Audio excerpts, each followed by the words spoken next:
Hello, it is the end of summer. All of the kids here in the US are going back to school, so that means the algorithm has been a little bit wonky, and you may have missed some stuff that I've put out recently. Here are two videos that you should go check out if you haven't seen them. They're both really good, in my biased opinion, because I made them. Go check them out after you watch this one. Thanks, bye. Severance will be a show that will be talked about for years, meanwhile the other will be remembered as just a medical drama copy. Unfortunately, Severance is just too complex for the voters to understand. Adam Scott gave a career-defining performance in Severance, but yes, let's give it millionth fucking medical drama that's ever been made! How are you going to tell me the same hospital drama that has been done 1,000,000 times is a better drama series than something as one-of-a-kind as Severance? I just can't imagine seeing stuff like this and being like, no, the Pitt. I love the Pitt. I fear that the end of Succession caused irreparable damage to the psyche of the general TV-watching populace here in the United States, and that includes myself. I never got over it. So the Emmys were last night. We got some great speeches, we got some really cringy bits. Most importantly though, we got some discourse about some great shows that I want to talk about. In a normal world, we'd be celebrating the success of these two very different shows, what they brought to the table, and the significance of the artists who created them, but instead the Severance stans are acting like Rick and Morty fans. To be fair, you have to have a very high IQ to understand Rick and Morty. The humor is extremely subtle, and without a solid grasp of theoretical physics, most jokes will go over the typical viewer's head. There is also Rick's nihilistic outlook, which is deftly woven into his characterization.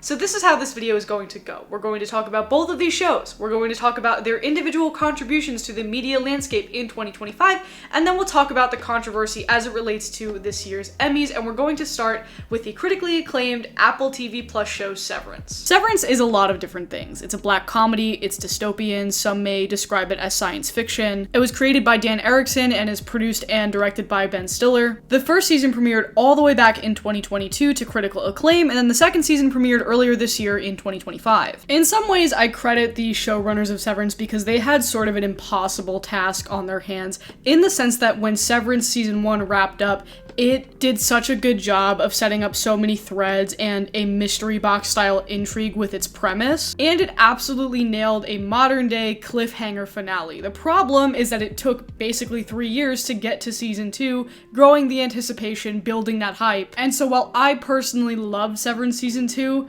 I will definitely say that the cracks kind of showed in terms of the pressure that all of the showrunners were under, and I do not think it was as tight as season 1, despite still being a really great, really intriguing series of television. However, at the same time, I will argue that besides The Pitt, Severance was probably the media cultural event of the year. Everybody that I know was watching it. Either they had been fans since season 1, or they had heard of the season 1 hype, and they caught up so they could all watch it together. And because of Severance's unique perspective and tone, and the fact that there's not much else like it on TV currently, they break a lot of these standard traditional TV rules, and they have had plenty of time, 3 years worth of production, to do so. There are some very creatively shot and directed episodes in here, some of the most critically acclaimed of the year. I'm thinking of the Gemma episode in particular. It was a very sort of standalone cinematic experience, and that's a lot of what Severance is. That's a lot of what they try to create. Severance is one of those new era prestige TV shows where every episode is sort of like a 10-hour long movie broken up into hour-long chunks,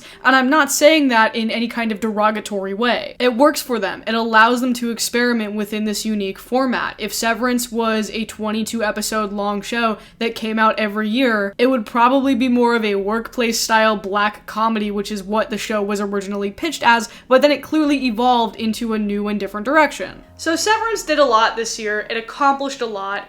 It broke a lot of boundaries in terms of the medium of television and what it could be and what it could deliver, and the show's fans feel very passionate about that, almost to a detriment. But let's put a pin in that and talk about The Pitt. I came onto The Pitt a bit later than everyone else. I believe when it was premiering earlier this year, it was coming out on a weekly basis, and I remember seeing a lot of social media posts about it, and so by the time I got around to it, it was already done, or basically almost done, and I gave it a watch with Brian. We watched the first episode, and I was like, I'm not really into this, I'm not really feeling it. We took a week-long break from it, and then I was like, let's give it one more chance because everyone seems to be really into this Pitt thing. They are Pitt-pilled. And I'm so glad that I did, because after getting into it, like the first 2 episodes, we were completely hooked and we ended up binging the rest of the series in just one Saturday. On its surface, The Pitt feels like your standard procedural medical drama, similar to ER or to a lesser extent Grey's Anatomy. The main characters that you follow throughout the series in these kinds of procedurals typically are doctors who are working on different cases and different patients, and through that you get to learn more about the doctors themselves. What The Pitt does differently is that instead of each episode being a new day or a new week, each episode is an hour within a shift at an emergency room at a hospital in Pittsburgh. So you are getting this sort of bouncing back and forth between the patients and the doctors and the nurses who are treating them, but a lot of these threads end up coming together at the end. Again, no spoilers, but as the doctors are all kind of working through the same emergency situation, the same emergency traumatic response. The Pitt is pretty antithetical to Severance in every single way. While Severance is very high concept, almost dystopian, takes place in a world and a universe that is far removed from ours, The Pitt is very grounded. They tackle a lot of different modern problems within the United States healthcare system. Patients that are subject to mass violence, patients who are subject to human trafficking, anti-vaxxers, all while highlighting the real-life challenges that everyday healthcare workers face. So, The Pitt and Severance were both nominated for a bunch of categories. They each won several different categories, but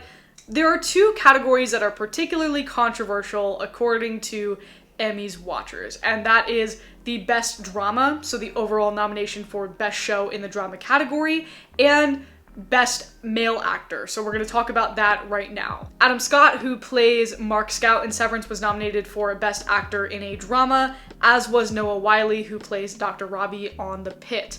And why do we have to pit 2 sexy divas against each other, y'all? Like, it's really unfortunate. So here is my personal opinion, having watched both shows.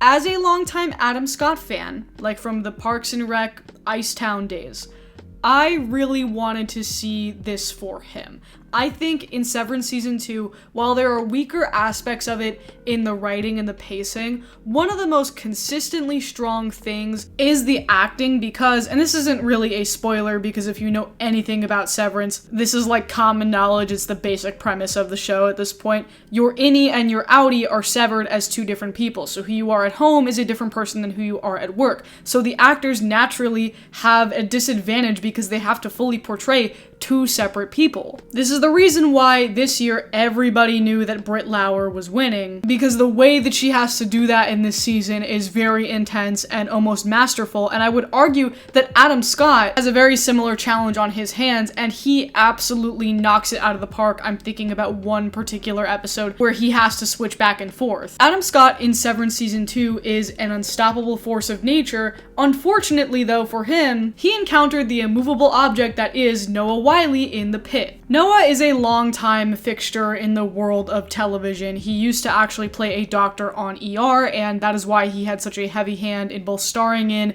writing, and producing the current iteration of The Pitt. During his work on ER, he was nominated for an Emmy several times and he never won, so not to say that it was narrative alone that contributed to this winning performance, but a lot of people recognize that he was perhaps overdue for recognition. I do also think that his performance as Dr. Robbie in The Pitt is fantastic. Not only does he bring levity to the role in moments where it is needed and how he interacts with patients and his staff, you really buy into him as a leader on this floor, but also there are emotional moments in this season of television where he just breaks your fucking heart and rips it out of your chest. An anatomically correct heart, because it's a medical show. These performances and what they bring to the table are very kind of close in stature. I personally would have given it to Adam Scott based on watching both of these seasons of TV, but I cannot be mad at Noah Wyle winning. I think it is well deserved in my opinion. Now, let's move on to the more complicated piece of this. Which series should have won out for best drama? Okay, I'm gonna give a spicy take that I'm gonna elaborate on a little later, but I think it's necessary to preface this section in regards to the discourse that is going on right now.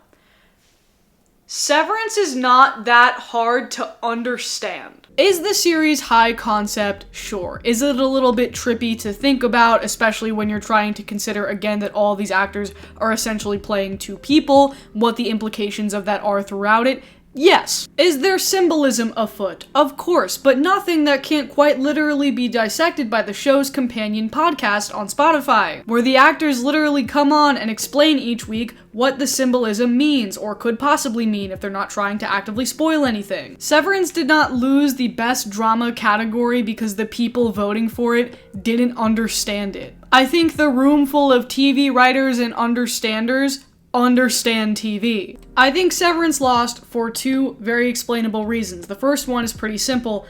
I don't think it was as good as season 1. Not to say that it was bad, I just think that season 1 was so strong that it was a victim of its own expectations, and everybody sort of felt that in the room, so to speak. That's my theory anyway. The second reason, and this is what I really want to get into with this, is that The Pitt, I think, is a landmark in the sense that it is good for modern day TV culture. And here's what I mean. Ever since Stranger Things in 2016, and yes, everything goes back to Stranger Things, it's basically patient zero in this situation. People both inside and outside of Hollywood, meaning those who make TV shows and those who watch TV shows, have been railing against the notion that to make a successful, popular TV show, you need to take multiple years in between 8-episode seasons, and each episode is like an hour and a half long. Could stand on its own as a movie potentially, could be like some experimental standalone character piece. And like, I'm not saying that that's what's bad about Severance, but Severance is that. Severance very much comes from that era of TV.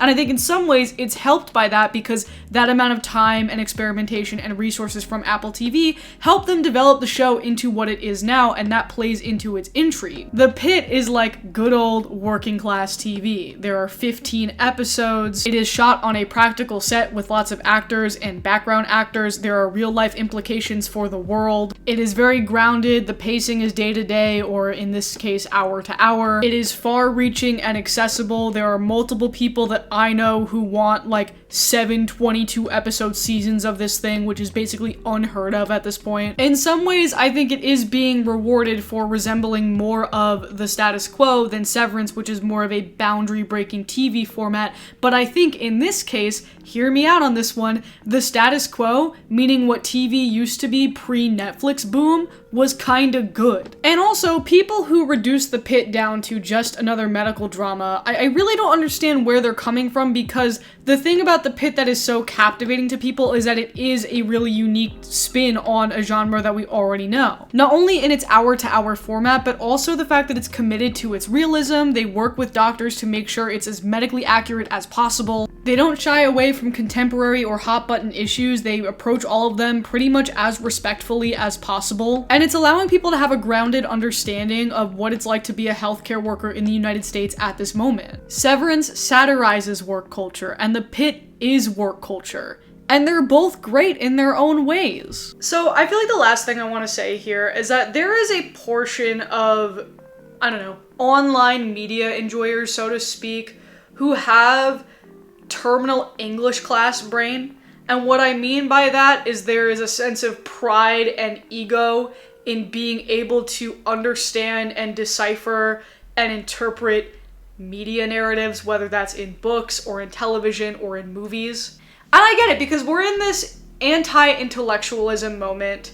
Intellectualism is being seen as cringe or being entirely devalued, and it feels like if you're not in the know about like the latest TikTok drama that's being told in 30-second to 1-minute installments, then what good is your cultural knowledge, right? So I understand the need to be a bit possessive about the non-normie media that you consume and wanting to project to everyone that you love this thing so much, because to understand is to love, right? But I think something like The Pitt serves a bit of a different purpose, and it's not a bad purpose, and it's also not a purpose that should be inherently devalued, and it's something that I preach on this channel all the time.